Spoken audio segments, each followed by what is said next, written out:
인생은 기다림입니다. 우리의 인생을 봤을 때 삶 속에 기다림이라는 것이 있죠. 빨리 왔으면 하는 기다림이 있습니다. 이제 첫 아이를 낳는 부부는 태어나지도 않은 아이의 이름을 계속 부르면서 그날을 기다리죠. 말년 병장은 네오반에 그 달력에 그 까만 매직으로 북북 X자를 그어가면서 무슨 날을 기다립니까? 제대 날짜만 기다리고 있죠. 연인들은 자기들이 왜 그런지도 모르면서도 서로를 기다립니다. 겨울밤에 펑펑 내리는 그 밤을 그냥 지새우면서 서로를 기다리죠. 꽃이 피면 꽃이 피는 대로, 낙엽이 지면 낙엽이 지는 대로 그냥 그 날을 계속 기다리는데 그날이 점점 그 인생의 가장 빛나는 계절들이 되지 않습니까? 그래서 사랑을 기다림으로 바꿔버립니다. 반면에 기다리지 않는 날은 늘 성큼 우리에게 다가오죠. 휴가를 가보면은요, 금방 시작한 것 같은데 어느 순간 다 끝나버렸어요. 이게 시간이 그냥 빛의 속도로 지나가지 않습니까? 시험 날짜는 왜 이렇게 빨리 오는지 몰라요. 항상 조금 늦게 왔으면 좋겠는데 언제나 내 예상보다도 훨씬 빨리 그날이 다가오게 되죠. 그러나 어떤 기다림이 됐든 기다림이 있다는 것은 우리가 살아있다는 증거죠. 왜냐하면 기다린다는 것은 기대입니다. 동시에 견딤이지요. 힘들어도 견디는 것, 그 안에 또 기대가 있습니다. 좋든 나쁘든 기다리는 인생이 바로 살아있는 인생일 겁니다. 봄에 씨 뿌리는 농부의 마음, 씨를 뿌릴 때의 농부의 마음, 밤을 새워서 공부하는 학생들의 마음, 아침에 일찍 추운데 동동거리면서 버스를 기다리는 마음, 이 마음들이 다 어떤 마음들입니까? 이 기다림의 마음들이 하나하나 모여서 우리 인생을 만들어내지 않습니까? 대림절은 2000년 전에 이 땅에 오신 예수님을 생각하고 기억하는 그런 절기입니다. 대림절을 생각할 때 우리는 어떤 느낌이 드나요? 대림절에는 우리가 우리 지금 촛불을 하나 켜놨는데요. 이 촛불을 바라보면서 아주 예쁜 저 불꽃을 바라보는 마음, 따뜻한 차를 한 잔 들고 그 향을 음미하면서 성탄 추리에 반짝반짝 빛나는 이 빛을 보면서 감사하고 행복해하는 그런 계절, 그게 우리가 대림절에 기대하는 마음입니다. 그런데 오늘 베드로 사도는 지금 종말에 대해서 이야기하고 있습니다. 어지럽고 어둡고 불안하고 두려운 시대, 베드로 사도가 지금 이 베드로 전서와 베드로 후서를 성도들에게 전하는 시대는 어떤 시대냐? 박해가 불길처럼 번져 오르던 시대였습니다. 그 박해의 한가운데서 베드로 사도가 성도들에게 위로의 말씀을 전하죠. 그래서 베드로전서는 1장 1절부터 위기감이 막 고조가 됩니다. 베드로전서 1장 첫 부분을 딱 보면 세계 각지에 흩어져 있는 성도들을 하나하나 이렇게 말하고 있어요. 본도와 갑바도기아와 갈라디아와 아시아에 흩어져 있는 성도들, 이렇게 말하고 있거든요. 흩어져 있는 성도들, 원래 있던 땅에 남아있지 못하고 다 뿔뿔이 도망간 성도들입니다. 그 성도들을 뭐라고 말을 하느냐? 흩어진 나그네라고 이야기를 합니다. 베드로 사도는 지금 박해를 피해 곳곳에 숨어 있는 성도들에게 베드로전서 1장 7절에서 이렇게 위로합니다. 불로 연단을 받아도 믿음은 없어질 금보다 귀하다. 믿음이 금보다 귀하다. 소망이 시련보다 귀하다. 어느 도시의 깊은 지하실에 숨어 있는 성도들, 산속에 그 숲의 구덩이를 파고 땅굴을 파고 숨어있는 성도들, 카탄콤 아래에서 벌벌 떨면서 지금 기도하고 있는 그 성도들을 위해서 전하는 말씀이죠. 어떻게 보면 이 대강절에 지금 베드로 사도가 전한 이 말씀이 어울리지 않는 것처럼 느껴집니다. 그러나 우리 신앙 인생은 어떻습니까? 우리 신앙 인생은 예수님께서 이 땅에 처음 오신 그 대림의 날과 또 예수님께서 앞으로 다시 오실 그 재림의 날, 이 중간에 있습니다. 모든 성도들은 이 중간에서 우리를 바라보고 하나님을 바라보게 되지요. 2000년 전에 메시아를 간절하게 기다리던 그 성도들의 마음과 또 박해의 시간을 지나면서 예수님의 재림을 기다리던 그 성도들의 마음이 다르지 않다는 말입니다. 그 말은 또한 지금 이 시대를 살아가는 우리의 마음과도 다르지 않습니다. 메시아는 이미 오셨지요. 그러나 우리의 마음은 여전히 메시아를 기다리고 있습니다. 예수님은 아직 재림하지 않으셨죠. 이 어두운 마음에 주님 어서 오시옵소서, 마라나타, 이렇게 고백하는 우리의 성도들의 마음이 있지 않습니까? 오래전에 알던 분이 SNS에 이런 글을 얼마 전에 남겼습니다. 한참 일을 할 때 부부가 함께 밤늦게까지 일을 했다고 해요. 그래서 집에 돌아오는 시간이 항상 늦었답니다. 그때 당시에 초등학교 3학년 또 초등학교 1학년 아이들이 있었는데 엄마 아빠를 기다리다가 잠이 드는 거죠. 그래서 집에 와보면 집안이 사방에 불을 다 켜놨답니다. 안방 불도 켜놓고 화장실 불도 켜놓고 그냥 거실 불도 켜놓고 환하게 불을 켜놨다는 거예요. 그래서 아이들을 불러가지고 이 전기세가 얼마나 많이 나오는 줄 아냐? 잘 때는 불을 꼭 꺼야 된다. 이렇게 몇 번을 다그쳐서 얘기를 했는데 아이들이 듣습니까? 계속해서 불을 켜놓는 거예요. 그날도 와서 보니까 그냥 온 세상이 다 화납니다. 그리고 아이들을 이제 추스려서 침대에 눕히고 놨는데 그 책상 위에 큰아이가 써놓은 일기장이 보이더래요. 그 일기장의 제목이 캄캄한 우리 집이에요. 우리 집은 어둡다. 불을 다 켜도 어둡다. 엄마 아빠가 오면 밝지만 우리 집은 항상 어둡다. 마음이 쿵하고 떨어지죠. 아무리 집이 밝아도 이 형광등 불빛으로 아이들의 마음을 밝힐 수가 없다는 말입니다. 아이들은 항상 어둡다고 느끼죠. 엄마 아빠가 오기 전에 아무리 밝아도, 세상이 밝아도 아이들의 마음이 자꾸 어둡다는 거예요. 그 마음이 아이들만의 마음이겠습니까? 이 시대를 살아가는 우리의 마음이 이렇게 어둡지는 않습니까? 항상 부족하잖아요. 젊은이들은 인생의 황금기가 오지도 않았는데 이미 다 가버렸다고 한탄합니다. 아저씨들은 인생에 낙이 없다고 얘기를 할 때가 있어요. 어르신들은 여전히 고단하다. 열심히 여기까지 와서 살아왔는데 여전히 마음에 평화가 없다. 이렇게 말씀을 하실 때가 있지요. 우리가 살아가면서 내 손으로 할 수 있는 것, 그리고 내 힘으로 할 수 있는 것, 그런 것들이 점점 줄어들어갑니다.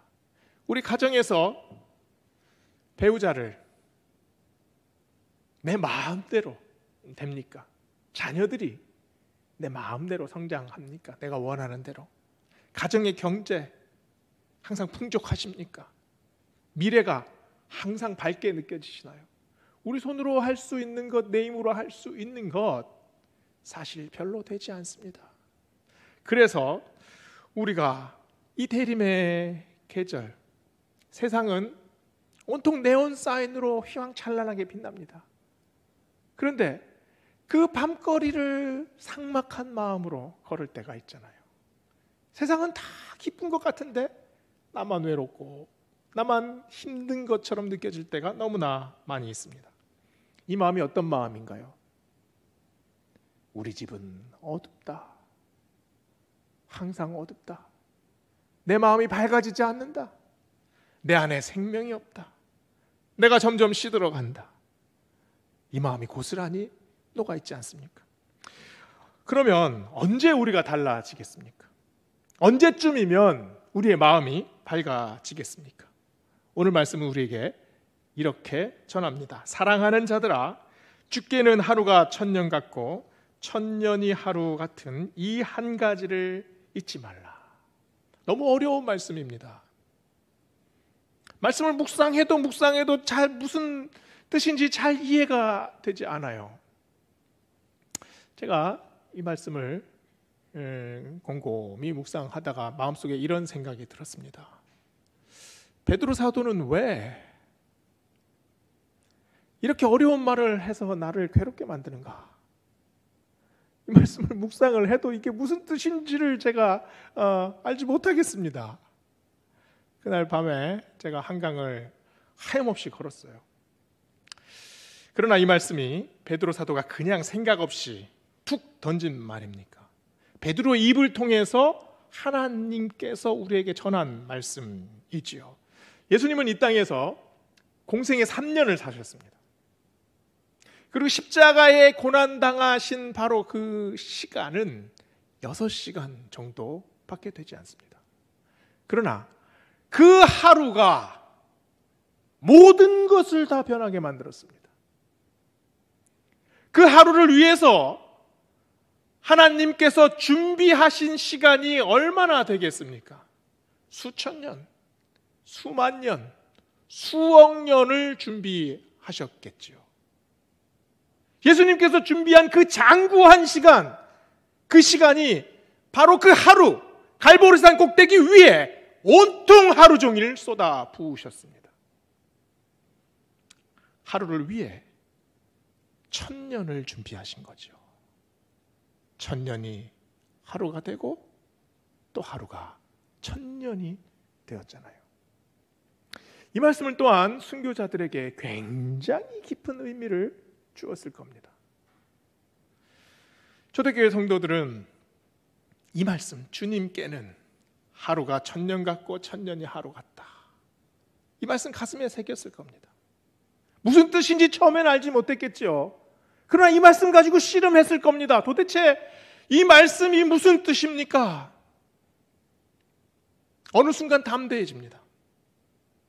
어느 순간 이 말씀 붙잡고 으르렁거리는 사자들 앞에 나설 수 있는 사람들이 생겨납니다. 어느 순간 이 말씀 영혼에 새겨서 십자가에 거꾸로 매달리는 사람이 생겨납니다. 이 말씀 하나 붙잡고 평생 캄캄한 카타콤 동굴 아래서 살았던 사람들이 생겨납니다. 순교한다는 것, 죽음을 선택한다는 거죠.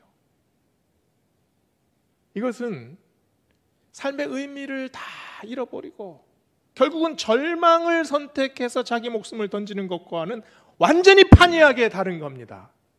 의미를 전혀 찾지 못하는 것이 아니라 오히려 어마어마한 의미를 발견하는 거죠. 어마어마한 의미 속으로 들어가는 겁니다. 그래서 능동적으로 나의 삶을 던지는 것, 그래서 하나님께로 나아가는 것 아니겠습니까? 순교자의 하루 속에 엄청난 변화가 있었겠지요. 생각해 보세요. 그분들이 두렵지 않았겠습니까? 극도로 두려웠을 겁니다. 그냥 가만히 서 있어도 다리가 후들후들 떨렸을 거예요. 눈물이 저절로 나고 그리고 입술이 파랗게 질렸을 겁니다. 죽음의 순간, 그 순간은 순식간에 지나가는 순간이 아니지 않습니까? 그 순간에 수없이 많은 갈등, 수많은 공포, 어마어마한 두려움이 엄습했을 거예요. 1000년의 두려움입니다. 1000년의 불안, 1000년의 공포. 그러나 그 공포를 뛰어넘습니다. 완전히 넘어버려요. 그리고 담대한 마음으로 앞에 서게 되지요. 왜냐하면 그 죽음의 결과가 절망이 아니라 소망으로 이어진다는 것을 믿었기 때문이지요. 이 믿음과 소망이 여기서 결합이 됩니다. 그래서 신비한 능력으로 거듭나게 되지 않습니까? 저는 이 과정이 하루가 천년이 되고 또 천년이 하루가 되는 과정이라고 믿습니다. 이 과정이, 이 변화가 순교자 한 사람에게 국한된 그런 개별적인 경험이겠습니까? 천년이 지나고 또 다른 천년이 지나면서 얼마나 많은 순교자들이 있었습니까? 이 신앙의 선배들이 똑같은 과정을 겪었죠. 그러면서 똑같은 고백을 하게 됩니다. 우리 모두는 순교자들의 후예 아닙니까? 우리 믿음이 어디에서 생겨났습니까? 천년을 기다리신 바로 그 하나님의 사랑 위에 우리의 믿음이 자라납니다. 천년을 기다려서 쏟아부으신 그 극진한 사랑 위에 우리의 믿음이 생겨나게 되는 거죠. 이 믿음과 소망이 있기 때문에 우리가 세상을 이길 수 있습니다. 아무리 힘들어도, 내가 고민하면, 내가 갈등하면, 내가 힘들어하면 천년의 무게처럼 느껴지죠. 그러나 그 기간 동안 고민하고 갈등하고 힘들어하고 씨름하면서 결국에는 우리가 믿음의 결단으로 나아가지 않습니까? 우리에게 어떤 믿음이 있습니까? 주님께는 천년과 하루가 동일합니다. 주님께서 바로 나에게 새로운 마음 주십니다. 주님께서 나에게 새로운 영성을 주십니다. 주님께서 나에게 더 큰 믿음을 허락하십니다. 뛰어넘게 하십니다. 도약하게 하십니다. 더 멀리 보게 하십니다. 완전히 다르게 받아들이게 하십니다. 이것을 우리에게 주시는 것 아니겠습니까? 베드로 사도는 주의 날이 도둑같이 온다라고 오늘 말씀에서 전합니다. 10절을 보시면 주의 날이 도둑같이 오리니 그날에는 하늘이 큰 소리로 떠나가고 물질이 뜨거운 불에 부러지고 땅과 그 중에 있는 모든 일이 드러나리로다. 오늘 말씀은 주의 날을 도둑에 비유했죠. 그래서 많은 사람들이 이 재림의 날, 주님이 오시는 날, 두려운 날, 또 걱정스러운 날, 또 공포스러운 날이라고 느낍니다. 특별히 이 그 사이비 종말론을 주장하는 사람들은 자기들만이 그 날짜를 알고 있다 그러죠. 몇 년, 몇 월, 며칠 오겠다는 도둑이 도둑이겠습니까? 주님께서 주님의 날은 불현듯이 우리에게 찾아옵니다. 맞습니다. 그러나 전혀 예상치 못하게 찾아오신다는 말이죠. 돌발적으로 찾아오신다는 말입니다. 주님께서 오실 때 우리가 방심한 틈을 타서 아주 허를 찌르려고 오십니까? 새벽 이슬을 막 묻혀가면서 칼을 들고 뭔가를 훔쳐가려고 살금살금 주님께서 우리에게 오십니까? 도둑같이라는 말씀은 예고 없이라는 말입니다.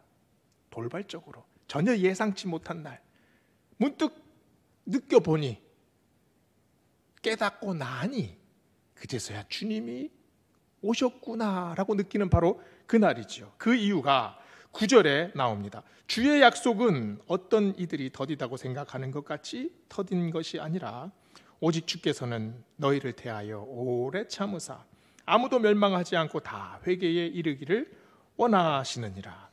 주님께서 한 사람이라도 더 구원하시려고 그렇게 참으신다는 말입니다. 자꾸 미루신다는 말이죠. 그래서 더디 오시는 겁니다. 저는 주님이 멀리 떠났다가 예고 없이 찾아오시는 아버지 같다는 생각을 했습니다. 도둑같이 찾아오신다.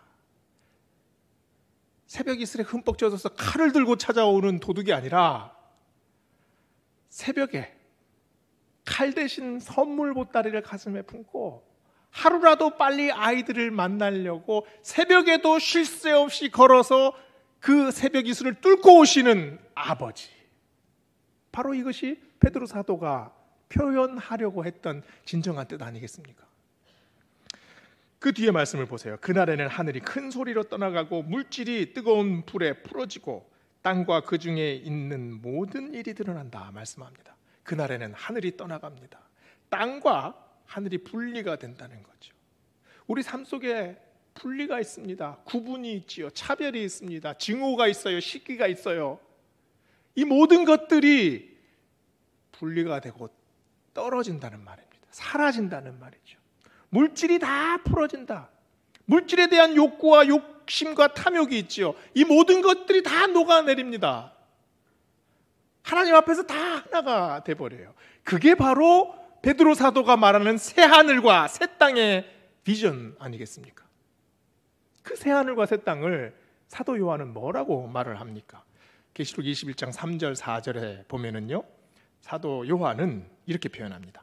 보라, 하나님의 장막이 사람들과 함께 있음에 그들은 하나님의 백성이 되고 하나님은 친히 그들과 함께 계셔서 모든 눈물을 그 눈에서 닦아주시니 다시는 사망이 없고 애통하는 것이나 곡하는 것이나 아픈 것이 다시 있지 아니하리니 처음 것들이 다 지나갔음이로라.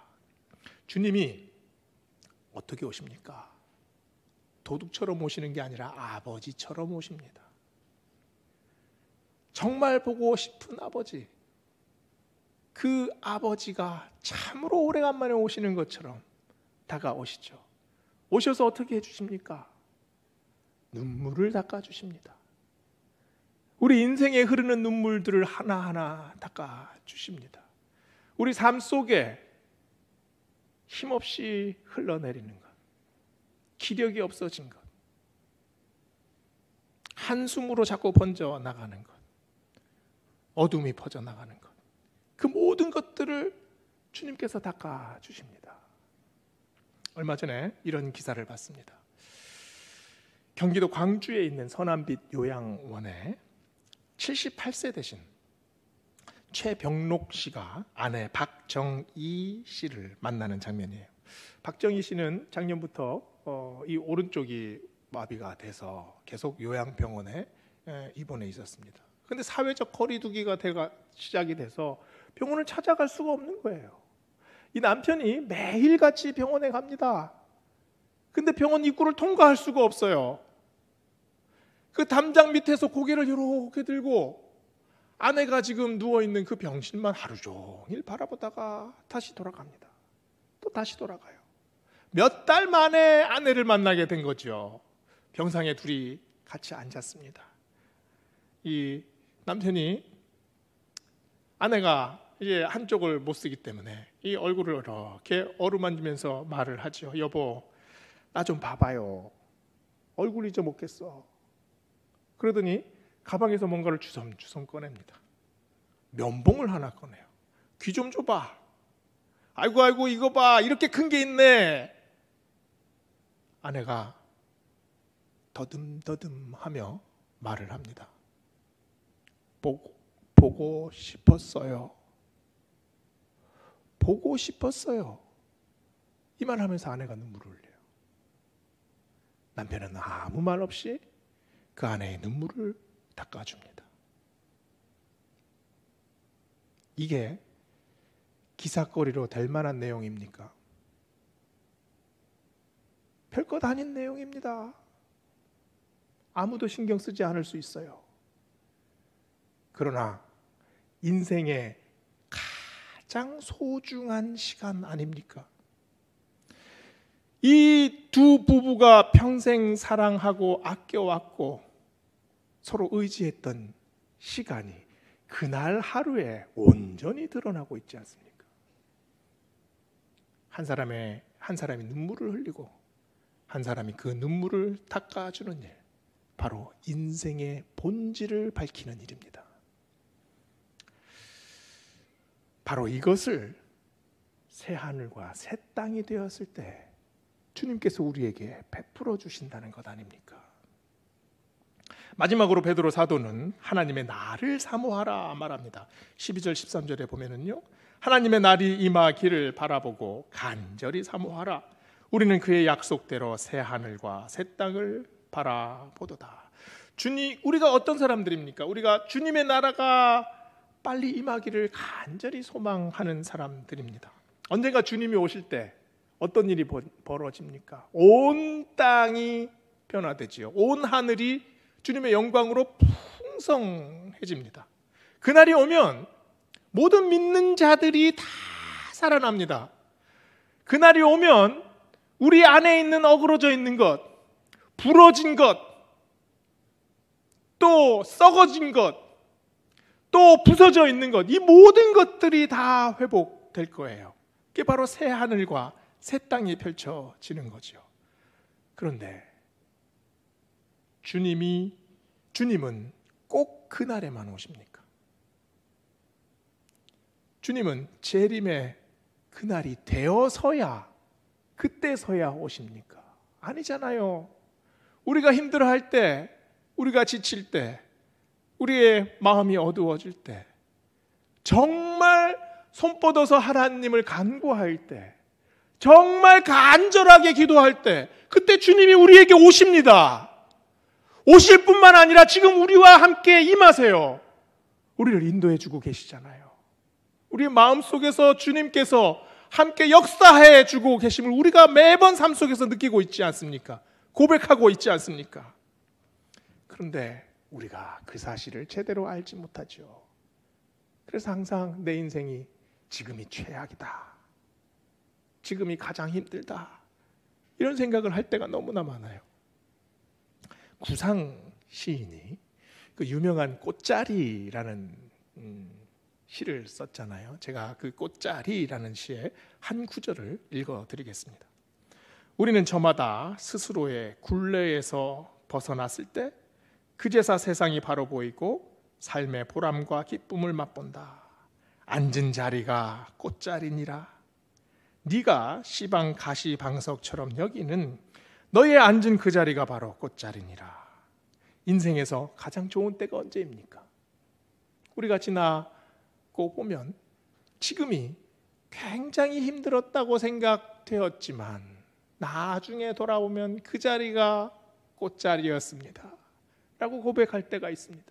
그 자리에 하나님께서 은혜 베풀어 주셨습니다. 하나님께서 힘들 때 바로 하나님께서 강력하게 붙잡아 주셔서 이끌어내어 주시고 인도해 주셨습니다. 그걸 고백할 때가 있지요. 우리 성도들은 주님이 오신 날과 또 주님이 오실 날, 이 둘 사이를 살아갑니다. 대림절의 고백은 여기에 있죠. 두 번의 천년을 주님께서 우리를 사랑해 주셨습니다. 앞으로 있을 수많은 천년들도 하나님께서 똑같이 인도해 주실 거예요. 천년의 은혜를 압축한 하루, 그날이 바로 오늘입니다. 그날이 바로 하나님의 날입니다. 오늘이 바로 하나님께서 우리에게 은혜 부어주시는 날, 오늘이 바로 하나님께서 인도해 주시는 날, 오늘이 바로 하나님께서 새롭게 보게 해주시는 날, 오늘이 바로 우리의 믿음을 한 차원 이끌어 주시는 날, 바로 오늘입니다.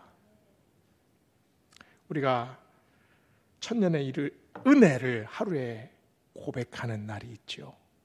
동시에 하루에 받은 온전한 사랑을 천년 동안 우리가 또 기억할 겁니다. 오늘 말씀을 보며 우리의 소소한 일상 속에 부어주시는 하나님의 그 크신 은혜를 경험했으면 좋겠습니다.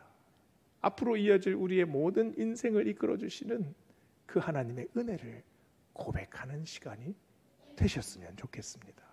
기도하시겠습니다.